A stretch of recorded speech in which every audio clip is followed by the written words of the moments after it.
Luyo sa selebrasyon sa Valentine's Day karong adlaw nagpahimangno ang Reproductive Health and Wellness Center sa Davao City Health Office kabahin sa dili protektadong pakighilawas. Ani ang report ni Jaira Mundez. Gika-alarma sa Reproductive Health and Wellness Center sa Davao City Health Office ang pagsaka sa kaso sa dunay human immunodeficiency virus ken HIV sa Davao City.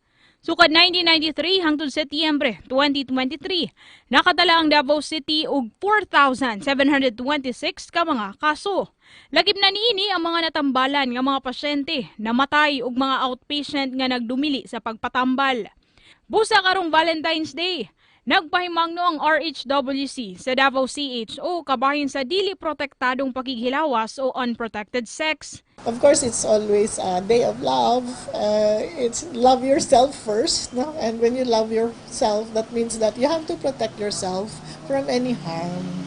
And because you are able to love another person more if you unang i-love yourself natin. And then we have to be careful. Huwag magpadala sa mga, alam mo na, mga mapusok. Pangunahan natin, unahin natin yung safety po. Gipunting sab ni Doktora Ramitire nga padayon ang ilang pagpalapad sa kampanya sa pagpahibalo sa publiko kalabot sa safe sex ug HIV awareness. Sumala silang pagtuon, anana sa 21 anyos ang sagad nga nagapahigayon og HIV testing kanila. Apan sa sayo nga edad, nagsugod na sila sa premarital sex activity nga walay proteksyon.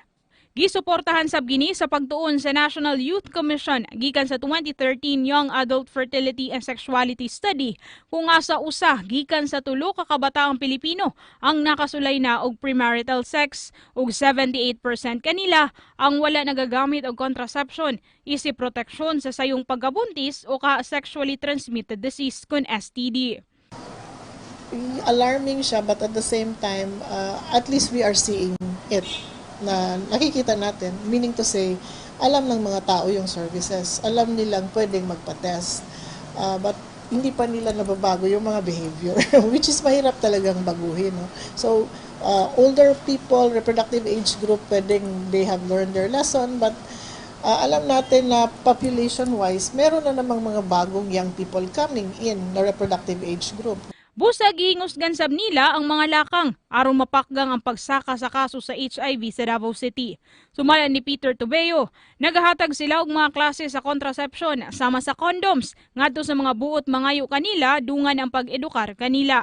So marami kaming mga CVS motivator doon na nagkakandak ng HIV testing. Of course, it's a free and confidential. And then of course distribution again ng mga condoms and lubricants.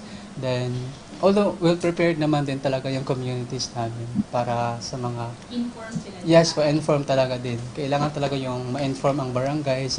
Padayon ang pagsalig sa health sector nga kung dunay kahibalo ug kaalam ang publiko kauban ng tukmang pagpatambal sa mga nagpositibo sa sakit, dunay kapasidad ang nasod sa pagpakgang sa HIV epidemic.